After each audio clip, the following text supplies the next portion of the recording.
Ron Brooks from Memphis, Tennessee. Welcome to the W2 Prison Break Show, man.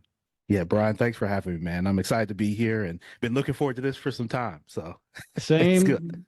We go back a long time, and it's the first time you've been on the show. You were on my other podcast, and I just always remember how awesome it is to chat with you. So, guys, this is gonna be fun stuff. Ron's a great guy. I'd like to start off with tell us how long you've been an entrepreneur, a business owner, and then maybe give us some like a guide as to what you started out with and where you are now. Because as you know, this isn't a straight line, although a lot of people think it might be. Yeah, that's right. Yeah, it's certainly not linear in that sense, right, Brian? Hmm. Actually, my corporate kind of career, which leads into my entrepreneurship, started in 2002 while I was in college. I got started in banking my junior year and was fortunate and blessed to cascade and work my way through various roles at the bank at a time when some of the instability was starting in banking. And then, of course, you transition, you get to 2008 and 2009, and we know what kind of happened in the marketplace and ongoing. So, naturally, about 20 years or so that I spent in a banking career. And kind of, parallel with that is how my entrepreneurship journey started. So in 2007, Brian, I started in real estate. I started as a landlord. I had an old AAU basketball buddy that we were working at the bank, and he would play a little hooky sometimes while we are out on calls and stop by to see a rental property. And it's like, man, what are you doing? It's like, it's like, yeah, I'm renting this property, just bought it, yada yada yada. So he teaches me how all that works, and I get started into that. And so that was kind of my first foray into kind of having a business outside of, a W-2 employment. Hmm. And, of course, you go through your ebbs and flows as a landlord. And as I mentioned, 08 and 09 hits. I end up having to short sale everything, just a short story of it, and really start over. And when I started over, I started wholesaling real estate, working with buyers and things of that nature. And then you fast forward, you get to 2017. I discovered land. I bought a land lot from our county land bank, bought it for $50. I had no clue what I was going to do with it. It was just, I saw it out there. It was $50. I was familiar with the street, Yeah. little lot next to this, sweet old lady. And the fee was more than the actual land. So I bought it. I was cutting the grass on it, and there's a church nearby that needed some extension for parking, Brian. And so I just leased it to them. I just named a number, $500 a month, and they're like, sure, and got the lady's permission to park. And it was only just enough room to park 4 or 5 cars. It's not like it's a lot, Yeah. but it was a benefit to them. And so I was making $500 a month on a lot that I'd paid $50 on that really I didn't have all the maintenance stuff to deal with, right? I didn't have a tenant. I didn't have, no calls about the roof or plumbing or floors or, any of that type of thing, right? No rodents, none of that I had to worry about. So it was a nice kind of cash flow piece. And then eventually I sold it. And so then the last piece is in the midst of all of this, I'm part of the founding group of an organization called River City Capital here in Memphis, and we provide capital for entrepreneurs that are starting up or been in business for some time that are really underserved, Brian, by kind of traditional lenders, Mm. right? Traditional banks and traditional lenders. So, so I've got all this hodgepodge kind of things going on. And keep in mind, at the same time, I'm still, in the workforce, right? And then you get to 2018, and this was kind of really my kind of breaking point, right? January 4th of 2018 at 3:45 p.m., Brian, called into the CEO's office, and CEO says basically thanks but no thanks. They've bought two banks, and my role was going away. They wanted to go a little less expensive than me, what they were paying me at the time. So here it is, right after the holidays, like I say, January 4th of the year, and I'm provide a severance, and that's it. And so, while devastating, the fortunate thing for me is that I had some of these things already going. I Mm. was part of the group with River City Capital. We're starting to building that, and then the real estate piece with land was going, and so that's kind of brought me to where I am today. I never looked back. There were bumps along the road, of course, but very fortunate for me and my family that I'm able to do this. And so now, see, I'm able to be on your show today and not have to worry about clocking in or sitting in traffic or any of that. I get to sit here with my Grizzlies hat on and Henley shirt and have a conversation with a good buddy. So Yeah, yeah, that's right. He just summed up his 20-year entrepreneurial career in under 5 minutes. I mean, most people can't do that. Like he said, there's a lot of bumps along the way, and wins and losses, and but he's having a good time doing it, and he never gave up. I think maybe there's a lesson or two in that journey that you could share, because '08 ruined a lot of people, and they probably just cashed it in forever and said, "Hey, I'm not doing this ever again. I'm just gonna stay go get a 9 to 5 job, and I'm good." yeah, no, absolutely. And I'll say even bigger than '08, because '08 was kind of God, it was such a wild time because we were bleeding so many jobs as a country. That Mm. was the big thing then, like even like COVID, which was a little more industry specific, but whereas '08 and '09 was just widespread, didn't really matter the industry. For me, Brian, the lessons were in 2018 was the trying moment because for me, I had shunned the idea of leaving, the workplace. I was, at that institution, I was in the C-suite. I joined the C-suite. I was 35 years old. This was the culmination of all this work I had done. I had nice salary, I had nice benefits. I've got young family. I mean, I've had three girls, my wife and I, and my oldest was 8. So I had an 8-year-old, a 7-year-old, and a 5-year-old at the time. Mm. And I'm thinking I'm rolling. And when that happened, and this is the thing for your audience is, um, there's a few things that I could do. So when I walked out of that office, I was disappointed. I was upset. Um, I was scared, right? Because I'd gone from now 100 to 0 in terms of my consistent, every other week salary, Yeah. right? So that was gone. And so was my title and things like that. And so my first inclination was, I started speaking with some friends and, I noticed that, it was difficult to get people on the phone when I was no longer the VP of this or the executive VP of that, right? And it was easy to say, well, I'm going to try to find another job. And, I did that, Brian. I spent probably my first week like, God, yeah, I got to find another job, And what was crazy about it is I was at a level where it's funny in the workforce, and you could speak maybe some of this, is it's hard to go back down once you reach a certain level. Nobody believes that you're going to come back and, wait tables after you've been the CEO of the restaurant, right? Yeah. And So so true. So true. And so that's what I found. So really, I had people tell me, it's like, man, you've got real estate going. You're part of this founding group with, River City Capital. At that time, wasn't producing any money, had not really done much in loans and things like that. It was really just kind of fledgling kind of startup. And it's Mm. like, well, man, now you got the time to do the things that you've always wanted to do. But I still had that fear factor, right, Brian? Like, it's nice getting paid every other Friday. Being an entrepreneur is crazy, right? Because you don't know when you're going to get paid and how it's going to work out. Whereas Yep. a job's much more sane, right? It's sane people get jobs, right? They so you can get paid every other Friday. It's consistent. I show up. Here's what I get, Sorry. and I was doing traveling and all that type of thing, and this is now all gone, and I've got to try to figure that out with a young family, right?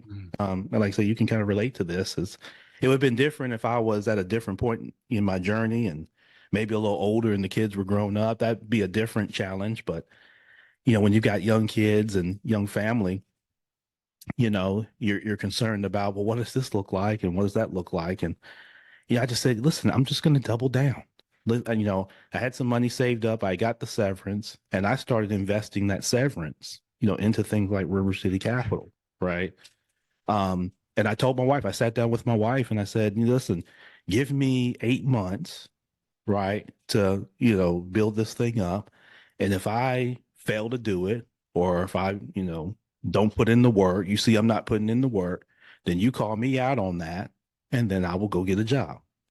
So that's the deal that we made, right? Wow. Yeah. And fortunately, I exceeded that deadline, right? Because my wife's watching me. Is like, hey, that direct deposit's not coming in, and that's we've got expenses and things like that. Hmm. And so again, I doubled down on these things and started making a little money, Brian. And when it started to exceed what I was doing, right, that's where it started to open eyes for me. Mm. Um, and then you get into the pandemic, right? Which changes things then again, particularly in the real estate space where with being a landlord and that sort of thing. And I started to have some of the same epiphany that you did, which is again, it's just when you were sharing some of that, I mean, it would make me just stand down in my chair because I was like, I'm thinking the same thing. Like, I'm doing all this work for, a few $100 a month and, after expenses. Yeah. And I don't want to do this. I don't want to just hold people's housing destiny in my hand. I want to be more. I want to do a little bit more social good than that. Right. Mm. And so again, that's where that land piece came and, helping people on the cash flow side, Yeah. to really be able to manage that from their side hustle to their business. So Love it. Love it. Yeah. Housing destiny. I like that. That's guys, he's and all of you that listen to the show and follow me, you know why I'm getting out of the real estate business. I just don't, it doesn't sit well with me. I don't want to be the one who decides. And I've caught a lot of flack for that, especially on some of my videos, but yeah. that's okay. I love all of you, all of my followers, but we're aligned here similarly. And Ron, instead of just saying, hey, I'm just going to give up and go back to the corporate world, I'm just going to make a pivot in my business. And there's more than one way to skin a cat in real estate, right? I mean, you've got this land. We're going to talk about this in a minute here, but I wanted to just point out a couple of things that are really important that the audience may have kind of glazed over. Number one is you had this event happen to you, no control. I assume there was no warning of that. You had no idea you were walking in. So it's like, hey, you're out. That Yeah. can happen to all of us listening who have 9 to 5 jobs. The second thing that I thought was really important that I think a lot of people avoid is you had this conversation with your wife and you said, "Hey, I'm going to do this and there's the timeline and you get to call me out." That the word is called accountability, which I'm sure she she held your feet to the fire on that, but that also probably motivated you. Do you have any comments there? Yeah, no, absolutely. It certainly did. And I would share with your audience that, whether you have spouse or significant other or someone else that you're, kind of engaged with that you have, responsibility to financially, is include them in the process, right? Oftentimes the thing that we like to do is put ourselves on the island as an entrepreneur and we feel like other people don't understand and we're highly ambitious type, A personalities and we just like to go at it, right, Brian? And Yep. one of the things that I took a step back is let me include her in that process, right? She needs to see me doing the work because people naturally, that's what, of course, this country is built on. And the workforce is very important in the country and in the world when you talk about, economically. Mhm. But for those that decide to kind of own their own means of production, right? As an entrepreneur, that's a little different. And so I wanted my wife to see the work that I was doing. I wanted to, provide her updates. So I just kind of treated her as, kind of like you mentioned, the accountability partner. And you're right. She was going to hold my feet to the fire. Definitely shout out to her. But, as she saw results, right? So, my accountability was to produce, Mm. right? And show that me doing this is better than being in the workforce. And that helped to then eliminate the fear. And also what it did is because, she's my wife and partner in that space in life, is she starts making Brian recommendations and things that she's seeing. And hey, have you considered this? And she had some really good ideas. Although she's not an entrepreneur, Yeah. she has some really good ideas and things like that. And, even when, and here's the last piece I'll share with you, Brian, that's really important with this is by doing this, when you run into those inevitable roadblocks, right? Or, kind of forks in the road, if your spouse or significant other is involved, it's easier to get a little bit of a hall pass, right? um, Then if they're not involved, and then you hit a roadblock that's like, well, see, I told you, you should have, you know, and you get the third degree, as opposed to now it's like, okay, well, you know, let's tackle that. Right. So I got a little bit more grace along that line because she was involved and, you know, was aware of the pathway and, you know, even made good recommendations there and even was, you know, willing to extend the time if needed, right, from that 8 months, Yeah. because it would have been ahead of time with things that either you foresee or sometimes you don't foresee. Right. So Ah, even if I had made mistakes and it was all on me, and trust me, that did happen, um, you know, you get a little bit more grace, you know, with people when they're involved and, you know, are part of the process.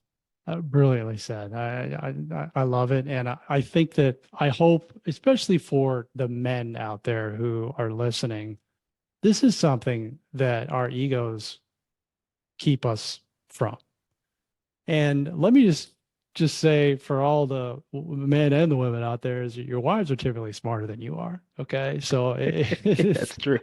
like they just know more and they're also more calm typically. So it's been one of the greatest moves that I've made to bring my wife in on it because as Ron said, when the inevitable roadblocks plural happen, it just becomes that much easier to deal with. Like whenever I have something happen and I go out to my wife, it's like, oh, so and so did this, or this tenant did this, or this happened. You know, the reaction is much less than it if, hey, we haven't been talking about this for years, right? So really important lesson. And it will really, really do wonders for you and your relationship, period, if you bring them in on the conversation. So I'm super glad that you brought that up, Ron. Um, the other thing that I just wanted to touch on quick because I found it to be funny and it really brought me back years is when you left your job and you lost your status and your title, and it was like, well, I really don't want to go back to driving Uber or whatever you might have said. I remember a moment. This is true, guys, too, because when I was younger, I worked at a sales job and I had my name on the door, literally had my name on the door, and I thought I was the man, right? Well, I voluntarily left that job, and I remember when I was interviewing. I said in the interview, it's like, hey, I came from a place where my name was on the door. And I remember the recruiter called me up, says, are you out of your mind? You can't say that to people. Well, because I thought that the work was beneath me. So guys, when you get stuff like this happens to you, you got to go back to basics and be willing to do the work. I think that's the message that Ron was trying to portray there. Yeah, absolutely. Yeah, you start at the basics and you know, again, fortunately for me, I had these things going while I was in the workforce. But the thing that came to, you know, not to get too deep or philosophical with you, Brian, but Mhm. I think it was life saying, you know, I needed to make that move sooner.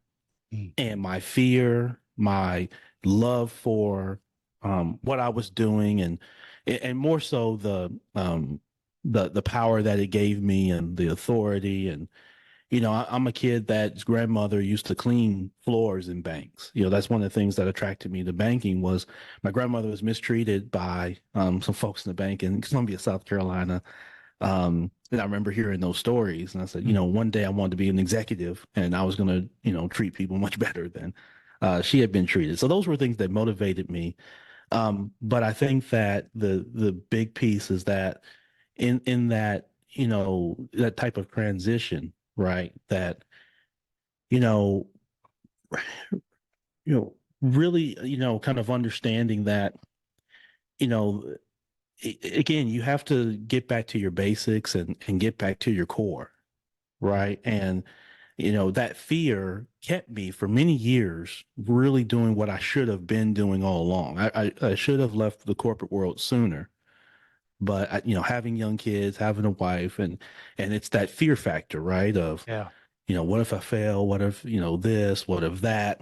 I've got a mortgage, I've got car notes, I've got insurance, I've got so I'm worried about Capital One, and I'm worried about the mortgage company, and I'm worried about what mom's going to think, and I'm worried about what dad's going to think, and I'm worried, again, I create all these, um, kind of optical illusions in my mind of everyone that's going to be pounding on me if I'm not the VP of this or the executive director of that, right? Yeah. And that's the piece that when I got to January 4th of 2018, Brian, life basically said, okay, enough. I'm going to smoke you out. I'm going to force you out to go do this. Right. And when I look back on it, that's the way I see it. Life got fed up with me and said, I've been telling you about this for years, but your fear has crippled you. Mm. So now I'm going to push you in the pool. Push you in the pool. Okay. I'm going to ask a follow-up question, and I'm pretty sure you know the answer to this, but because sometimes it takes these events to happen, and then some, hindsight's always 2020. That's your cliches are cliches for a reason. They're true. But you said I created all these illusions, guys. He used the word create. So he's basically saying he told himself these stories to make him feel better about whatever he may have been scared about. What do you think was the thing that was really holding you back? It wasn't the credit cards. It wasn't the mortgage. What was it? It was the fear of failure, the fear that it would not work, and then I would have been outside of my industry, right? So then, as you know, banking, sometimes corporate, you think, okay, it's difficult to get back in once I've been out of it. And so if I get out of it and this doesn't work, and then I create these illusions in my head of characters, real characters, my family, friends, that are all going to be pointing at me and laughing, right? To say, look, idiot, you were making 150K a year, and you were making this, and you were making that, and you know how Yeah. hard it is to do this, and this, and you want to leave that to do, this type of business or that. And so that was my big thing. The fear cripples because fear is a strong emotion, right? Mhm. Um, it's been said it can be even stronger than love, in the human being. Fear is a Yeah. very motivational emotion, but it can be very crippling. And my fear factor really was for something that I worked on so hard that I would lose that, and I would lose that the access. I would lose the power. Mhm. I'm Mr. Brooks, right? And when I lose that, and then I've got those folks holding me accountable. So yeah, you're right. I use the excuse of Capital One and Chase Bank and all the different creditors, right?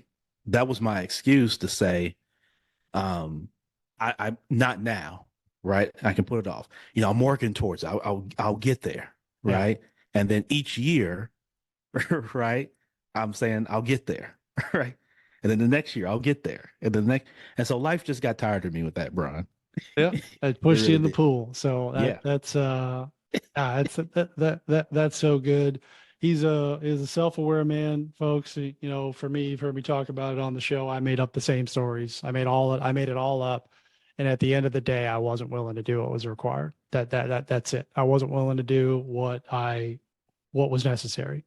And it's not that hard when you can get out of your own way, right? Yeah, and life is going to be hard anyways. Like sometimes you're going to get pushed in the pool. Like I mean, Yeah. there is no certainty. Like I think people think that the safety is in the job. There's certainty in the job. Well, it's certain today, but it could, at January 4th at 3:45 p.m. I mean, he knows the time.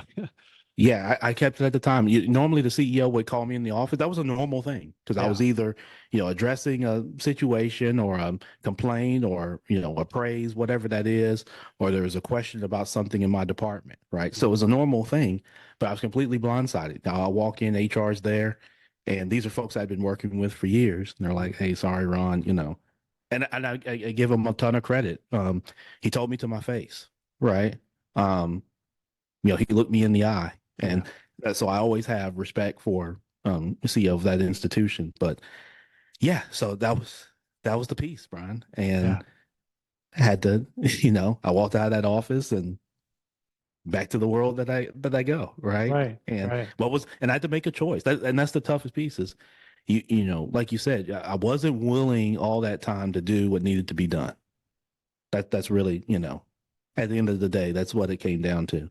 Yeah. And so now I had to challenge myself the same way, like, you and I have the connection in sports, right? When you have a bad at bat or a bad game or a bad stretch of games or You miss some shots in basketball or you miss some tackles in football. You go back to the basics, right? But then you make a decision. Am I going to keep working to keep getting better, Mhm. or am I going to allow the characters that I've created in my mind, do they have dominion over me? Right? Because Capital One's going to be Capital One no matter what, right? That's right. Right? Just as an example. So worrying about the Capital One card is not, hey man, listen, they're going to be there. And I told my wife, hey, and I'll be completely real with you on this, Brian. I said, hey, we're going to pay them or we're not, right? Like at the end of the day, that's what it comes down to, job or no job, right? Now we want to pay them. So now let's work towards paying them and then not creating any more. And then let's continue to build, right? Not that we had that as an issue, but Sure. a lot of people listening, that's their concern is they created these characters. They're looking at their bills. They're looking at their checking account and they're looking at the $8,000 they owe Capital One for stuff they bought. They can't even remember what they bought. Mm. And they're looking at that minimum payment and they're like, God, God, if I leave my job, then these guys are going to be writing me letters and calling every day. And, Yeah. because I'm not going to have the money. And what I did, Brian, is early on by involving my wife, I got to share this with you real quick. Please. So one of the first things we did was we called the mortgage company. And it wasn't that we were behind or anything like that. We were just anticipating that, hey, with me being out, we might have some issues. Mm-hmm. Now, the lady that we got on the phone had literally been like an arch enemy of mine. Anytime I called this lady, she was she was like the school teacher that just ran her nails along the chalkboard, right? I mean, it seemed nothing I did this lady liked. Yeah. Yeah. Anytime I would call and be like, hey, can I get an extra? No, it's due on the 1st, Mr. Brooks. Will you be making payment today? Will you be doing check or card? It's like, good grief, lady, give me a break. My wife calls, and this lady does a complete 180 when you talk about women being smart. Yeah. However, my wife approaches this lady gives like 50 options on all of the different things we could do. And I'm on the phone with her. So we called jointly on speakerphone. Yeah. I was like, and I put the mute button on. That's like, I was like, babe, I know this lady. I talk to this lady all the time. Watch, she's a complete ass. She's gonna, she's gonna just run us off. And this lady's just like, I don't know if we just caught her on the right day, Brian, but this lady was just the sweetest lady. And she was like, oh, well, I understand. Here's Mrs. Brooks. Here's what we can do. Appreciate you calling, getting ahead of this. I'm going to put in the system that and, blah, blah, blah. Oh, by the way, looks like you've, paid off your PMI. And so, we actually owe you a little money from that. And, I'm going to send you a check. And we get off this call, Brian. I'm like, what in the? Me and this lady have literally gone to blows over the phone, probably for like a year. Yeah. And so again, it just reinforces the point of when you involve a family, that sometimes the energy can be a little different and your spouse or significant other can help you in your journey. Yeah. I'm going to tell my wife to call the bank if I ever have any issues and not me. So little nugget there for you guys. Okay. Well, we were talking a little bit about, you started to go into a segue of what you're doing now because, investing and entrepreneurship, and okay, you got thrown into the pool here. So let's talk about what the pool looks like. And we're getting into the meat here of the episode, which is, entrepreneurship around cash flow. So let's talk a little bit about that, Ron, because we're going to teach people how to make money today. Yeah, let's do it. Yeah. Yep, let's do it. So I'm in the pool, and like anybody who jumps in the pool who doesn't swim well, or of course if you don't swim at all, you're just kind of floating around, right? And you've got this fear factor, right? Because you're in the pool, and your first thing is you feel a drowning, right? So that's your first thing you're concerned about is drowning. And so what I had to do was you try to at your best to really calm yourself down. And what am I good at? What do people when people reach out to me, Brian? What is it for? Right? Particularly from a business standpoint. And I had all these years of kind of banking experience, these years of real estate, and people would reach out to me about that. So it's like, okay, so I've got the makings of my business. And that's where I was fortunate, right? And for some of your listeners who may not be there, now's the time is to start looking at what are you good at? And the great thing today that we didn't have then was some of the tools, right? With AI and Chat GPT and things like that. So you have tools now that can help from an intelligence standpoint, give you recommendations and ideas and things like that. So you're in a good place today than when I was there in 2018. But so, I really dove in, started, again, in the land business. I was buying, lots, and, I would either flip them to other buyers. I started, with storage, right? So I've got 2 lots now that I do storage, and was reaching out to, trucking, unions and things like that to get ties to truckers, who, now, store on 2 of my lots. Um, and then, started teaching people kind of how to do the same, how to whether engage in your land bank or just use simple tools like Zillow and whatnot to find, raw or improved land, particularly in the pathway of development, right? Mm. So looking at where, and particularly where are you seeing either housing developments or kind of 2 companies that you track, which is Starbucks and like a Lifetime Fitness, right? Because where those companies tend to go tends to be in the pathway of development, right? Yeah. So, when the gym industry starts showing up in an area, it's because they've done the research to see that there are people there with disposable income that are looking for the gym, right? They're looking for places for community and places to stay in shape. And so when you look at that, that's the pathway that I look at. So I'll look at certain cities, second tier cities where I see that going on, right? Mm. For example, in Indianapolis, Indiana, or Little Rock, Arkansas, or Omaha, Nebraska, um, places like that where I can, acquire land. Mhm. And it's not always about your credit or how much money you have, right? It's about, can you work with the seller and create a win-win deal, right? And what's the seller's motivation? So a lot of the same principles that you see in other forms of real estate apply, right? So whether, take the asset is what it is, Yep. but finding that motivation and building the connection with the seller is the key piece, no matter what you're doing.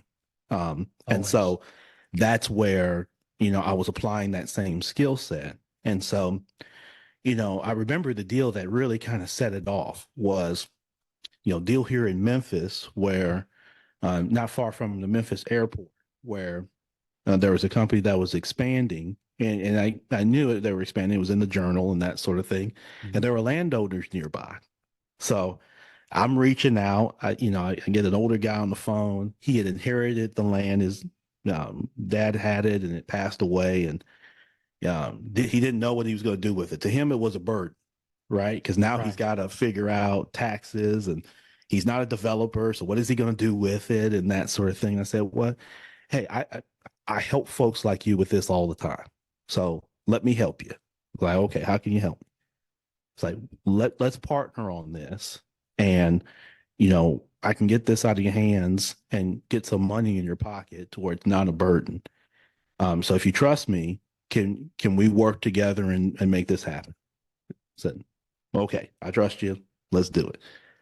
So Is again, this over the partner. phone or did you meet with the guy? Sorry to interrupt you. Yeah, no, this was over the phone, and Okay. then I met with the guy. Got it. Right, so I went and met with the guy, and then at that point, the company that was, at that time coming through the area, had it under contract. Was able to flip it.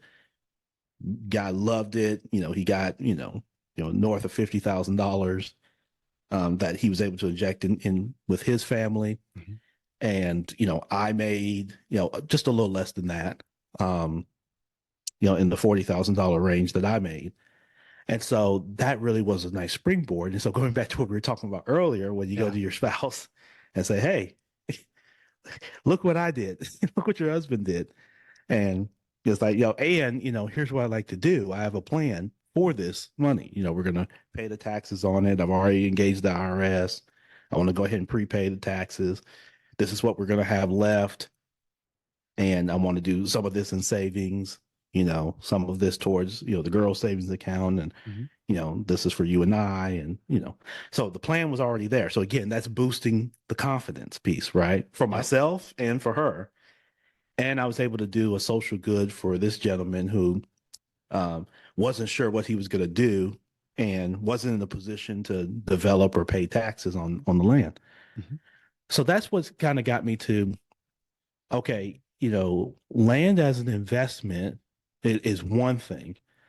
For those that want to be separate kind of real estate land investors. But I said, Brian, and this aligns with River City Capital, again, from a standpoint of the small businesses that we work with and team works with, is cash flow, as you mentioned, that the three areas of cash flow, right? Operational, investment, and finance. River City Capital covers the finance piece of that, right? We provide loans to small businesses, right, to help scale. So that's the finance piece. The investment piece is land is a big, very simple, non-sexy asset, right? That always is in demand Yep. and always can, provide an opportunity to boost the investment cash flow. And then, of course, you have the operational cash flow that comes from your normal operations. You sell widgets or you sell microphones. The income you get from that goes towards expenses and then hopefully to profitability. And so, uncovering that people were struggling in one or three of those areas, I really started really focusing with what I'm doing today, Mm. which is all encompassing of, helping people to boost cash flow, especially in this inflationary environment with greedflation, shrinkflation, inflation, all the different inflations Yeah. Too that are many of going them. on. Yeah, they keep adding on the inflations. And so to help people overcome the inflations, it's really looking at what are different ways to boost cash flow. Mm. Yeah. I love it. The land deal that you did, the one that you explained, I know you've probably done a lot of different ones, and that sounded like a flip. Like you got under contract, you didn't have to really buy anything, and you just sold it, and you guys had a profit split. Did you sell it to the company that was moving through town? Yes. Yeah, Yeah. absolutely. So the process was this: when building trust with the seller, got it under contract, and I told him, I was upfront with him that I'm not going to buy this. Hmm. Okay. I'm working. I know a company that's coming through that it very likely is going to buy this. Right. So we're going to partner together, and then I'm going to go do the work, and I'm going to sell it to this company. Yeah. So I'm keeping him in the loop with it. And the company, of course, it was in the pathway of what they were looking at. Yeah. And the great thing with land is that it doesn't have to be a long, drawn out piece because they can easily look at the land. Matter of fact, they pulled it up on Google Earth. They saw it, they knew the coordinates. It's easy to go to the county assessor and get all the information on it. Mhm. So it doesn't make it a long drawn out transaction like say a house, right? Or some sort of property where you've got to go and you got to assess it, you got to do surveys on it, that sort of thing. The only thing they had to do was just an environmental survey on the soil, which took about a week, Mhm. came back, what was good for their purpose, and then we closed the transaction at an attorney's office. Yeah. Yeah. Sounds. I mean, it's probably that simple as he's describing it. Rough timeline from the time you reached out to him to collecting the check. About 40 days. Yeah. About 40 days. Yeah. That Oh, doesn't in housing. That doesn't. Unless you're obviously wholesaling, you would be able to do that, but most real estate transactions. And it's tough to do that, right? It's tough to find those wholesaling transactions as well because everybody's doing it, right? Like you yeah. said, this is not a sexy business, whatever you want to call it, boring. I just think a lot of people, and I look at it all the time, when I'm driving around because I live around with a lot of cornfields and there's Yeah. apartments starting to go up. And there's all this pathway. I tell my son all the time, I'm like, this is going to look way different in 10 years, Yeah. 15 years, 20 years. It'd be all houses, it'd be all this stuff. And somebody's buying that land and somebody's selling that land. So, Yeah. I just think that maybe you have some thoughts on that or some tips for people as they're, maybe they're not looking like you and I look, right? When I'm driving around, it's just, hey, there's a lot of cornfields around here. I always look at it from the investment perspective. Maybe some Yeah. additional insight there. Yeah, no, absolutely. I think, for those that aren't looking at this from an investment standpoint, you're saying, well, how could I get involved in something like this? The best person to buy land is a neighbor, right? Like whoever's near it. So whether it's like you mentioned cornfields, whether it's farmland, whatever. So if you happen to go and you see a sign that says land for sale, right? The first thing you should really look at is, well, what's around it now, right? There are neighbors around it. Someone owns the land next to it, behind it, in front of it. And, people tend to like to, if they can control what's around them, they will, right? And so many of the deals that I do from a land perspective, even if it's just a lot next to somebody's house, is I reach out to that neighbor and say, hey, would you like to control what happens next to your home? Right. And most people will say, well, yeah, of course I would. I don't, like I said, I'd like to control what construction and what's built next to it, or, what people do to it, or what that neighbor does. I say, would you be open to, purchasing the land? And so there's a couple ways you could do it, Brian. Of course, if you have the capital and you can outright purchase it yourself, then by all means. If you're listening to this and you don't, right? So if some of your audience is listening and their ability to borrow money may not be there, they're not confident in doing it, right? Or they don't have a lot of cash, that's where your partnership and your creativity comes into play. So I've always found the less money that I had, the more creative I had to be. you know, when I had a whole bag of money, I didn't have to always be as creative, right? Yeah, that's Those right. few times when that happens. Yeah. Um, but typically when I'm on the lower end with money, then I have to be creative. So I partner more so at that point. Um, but yeah, so that's really the kind of the process. It's not an easy process. It is simple. Um, Land is very simple, but it's not easy because it's not for everybody, and everybody's not always interested. Just like in any portions of real estate, right? I Yeah. mean, it's a numbers game at that point. But the great thing about land too, and even if you invest in land with your business, so you may be thinking of this as like, well, Ron Brian, I got an e-commerce business. Why would I care about land? Well, the reason is because investment cash flow can help boost then your operational cash flow, right? Because you can take that investment. So let's just say you got an e-commerce site, you want to boost that up. You need 10 grand to boost up your e-commerce. You want to boost your SEO. Well, what better way to get your hands on the 10,000? One way you can do it, of course, is to sell more of whatever you're already selling, Mhm. but then that takes time and cost and SEO and running around with social media algorithms and things like that. Or you could do, say, a land deal, right? Like I described. Make the 10,000, take that 10,000, invest it in your e-commerce business, and then sell more of whatever you're selling, right? By enlarging that reach. And now your business has grown, exponentially. Yeah. And go buy more land.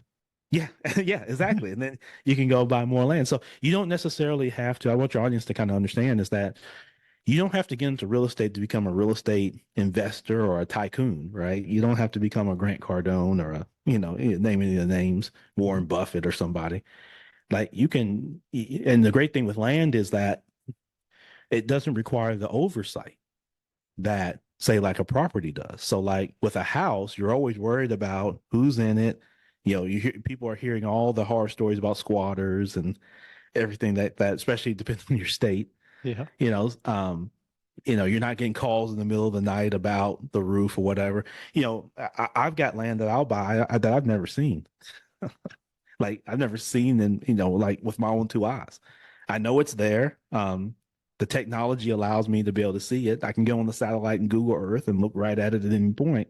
Yeah. But I've never physically been to see it. Whereas, and Brian, you know this. I mean, when you're going out to houses, you're making multiple trips. You're burning gas going to see this. You got to meet a contractor there. Contractor doesn't show up. You got an inspector. You've got all this stuff, right? And then you're sitting up at night worrying about if the tenant's going to call you, if they're going to be there tomorrow when you when you get there. Can they pay the full rent or partial rent or any of Yeah. that type of thing? Yeah. And then, like you and I kind of came to that epiphany, I think, Hmm. at similar times is if they can't pay, right? Now you're making a decision on someone's livelihood destiny, in your property. And while the economics are there, for those of us that do have some remnants of heart and care for the next person, human being outside of capitalism, that can bother you. And that's not something that comes into play with land. If somebody goes and kicks the dirt, it doesn't really bother me too much. Yeah, that's right. Well, I was going to ask you about that too. There's doesn't seem like there's much that could go wrong with owning land that's, again, not out of your control. Like you just mentioned all these things about tenants. Like there's so much that's out of your control. Yeah. And for people who want to be in control, residential real estate is not your business. Okay. Otherwise, you got to fix the I want to control everything thing, because I'm telling you, you're going to have more stuff is going to be out of control than you are imagining right now. And is it worth it to you? So I just throw it back to you. With land. I mean, are there really things that could go wrong once you own it, once you have it stabilized? There's very few things that can go wrong with Mhm. it because of its low maintenance. Now, what you want to make sure that you're really tight on with land is understanding the zoning, right? So is it residential? Is it commercial? You have to make sure, just like with any real estate, that, when you're buying it or doing any transaction with it, that obviously you're dealing with the proper owner, and things like that. You have to make sure those things are good. Um, and so, but aside from just the maintenance piece of it, if you're talking about just mostly raw land or even improved land where it's got an egress into it, but it's just mostly dirt and grass, maybe a Mhm. fence somewhere or something like that, there's really not much that can really go wrong. The other great thing about land is it's essentially always an asset. It pretty much always goes up in value because it's limited. Um, you got to remember, I think we're only like 94% of the United States, or I'm sorry, 94% of the United States is not developed. So we've only developed 6% of the land mass just in this country. So there's a huge opportunity with land. Um, but it always serves as an asset because if you think about it, what gives a property its location? Well, it's the land, right? That's right. That's what gives it the value at the end of the day. And so, even if you don't do anything with the land, if you just buy a quarter acre lot, right? Take the lot that I mentioned earlier, Brian. If I just bought that, again, let's say you buy everything for $50, that would be, Mhm. Yeah, everybody it'd be would pretty love good. that. Yeah. But let's just say you buy a piece of land for $5,000 and you just keep it. Why? Well, it's going to appreciate because the human being, as long as there's human beings, there's always going to be a need for land, That's right? right. And does Um, land exist for $5,000? it does. Yeah. Yes, it most Yeah. definitely does. Yeah. It most So definitely does. all of you listening, think about the next $5,000 that you're going to blow on, as Ron said, Capital One, or you don't even know what you spent it on. Think Yeah. about what that 5 grand is going to be worth in 20, 25, 30 years. It's going to be more Yeah. than 5,000. And the piece, Brian, is that it has a legacy piece. It can always be passed down. It's easy to pass down land, and think about for your children, your grandchildren, even your lineage on down the line, that they can benefit from having that as an asset, right? Because you can always build on it. Um, you can always generate a business off of it. I mean, even just simple things like outdoor events, depending on where your land's located and what's on it, you could partner with an event coordinator and you bring out a bunch of bouncers and, a carousel and, Yeah. you attract people and, you make money that way. I mean, there's so many different ways. You're not limited to just, you have to build on it as soon as you Right. get it. You can have it and just keep it and just let it appreciate. Because keep Yeah. in mind, the maintenance is so low and the taxes. I mean, many of the lots that I buy, I'll give you one in Navajo County, Arizona, Mm. where the annual taxes are like $62 for the year. Wow. Wow. I mean, it's just like for the year, $60. Like you're not talking, let's go break you, hopefully Yeah. not, but you know, so Cost the you more cost to of get Amazon Prime, right? yeah, that's right. That's exactly right. But it's always an asset on your balance sheet, right? So when you think about building your net worth, you have a real asset, right? That you can always, if you needed to, you could always sell or you can always partner. Love it. Love Yeah. it. I So want to make look, sure that, go ahead. You no, had something. oh, I was just gonna say, don't always look at that, no matter what your business is. That's the other thing is, again, you don't have to be super land developer owner, man or woman. It can align with whatever your current business is. And even if you got a nonprofit, think about this. What's a great way to generate unrestricted capital, right? Then having an asset that can then make a donation to your nonprofit. Ooh, this is getting good now here. All right, guys. Ron, how do we get in touch with you? How do the listeners get in touch with you to learn about everything that we've been talking about here? Absolutely. Ron, thanks. At Ron Brooks Capo. Um, so CAPO stands for Championing Actionable Pathways to Ownership. So that's the acronym there, CAPO. So on social media, so like Instagram, any of the social medias at Ron Brooks Capo. Of course, you can our phone numbers. You can give me a call, 901-545-5641. That comes to me. So, in your audience can give me a call, and I'd love to, talk with you or schedule time to talk and, um, just see where you are and see how I can be a resource. That's kind of my calling in There, business. that is, and I can tell you guys, Ron. Now, two things there is that it's amazing, and Ron knows this because he's been in the business for a long time. Is most of you will not take the action and call the guy. You won't do it, right? But some of you will, and it's going to be worth it. I can promise you that right there. I can promise you that. Respect the time. I do these things when I listen to a podcast and somebody says, "Hey, you can call me." I call them if I think that they can help me, and I value that, and I want to learn about land. And again, I think we say it a lot. Don't sleep on land. Don't sleep on land. Not at all. Yeah, yeah. Ron, so glad I had you on the show here. This has been tremendous. It's always great talking to you. We don't speak enough, which is probably collectively our faults. But I just wanted to give you an opportunity here. I know you always have something great to finish out these episodes with. You know who's listening. You know people are like you. They got their name on the door like I had, and they got the title, and they just can't seem to. They know they want something better, but they're afraid. What's something you would leave them with today? Yeah, absolutely. One, you always start with you're the very best you who will ever exist, and that's always been something that's, kind of gone with me is that, we all have that unique, kind of piece and you just have to find that. And so if you're working now, continue to do so, right? I don't advise anybody just, go quit your job and just, yeah. Hey, Ron, Brian, I gave him a double bird yesterday and now what do I go do? It's like, no, nobody said to go do that. But start your process today, right?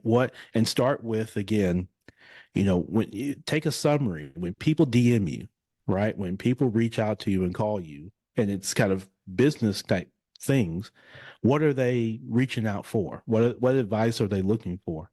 That's kind of the basis remnant of your business. Take ChatBeat GPT. Now, Brian, you've been a great advocate and teacher in your community of utilizing, some of these newer type artificial intelligence tools to your advantage.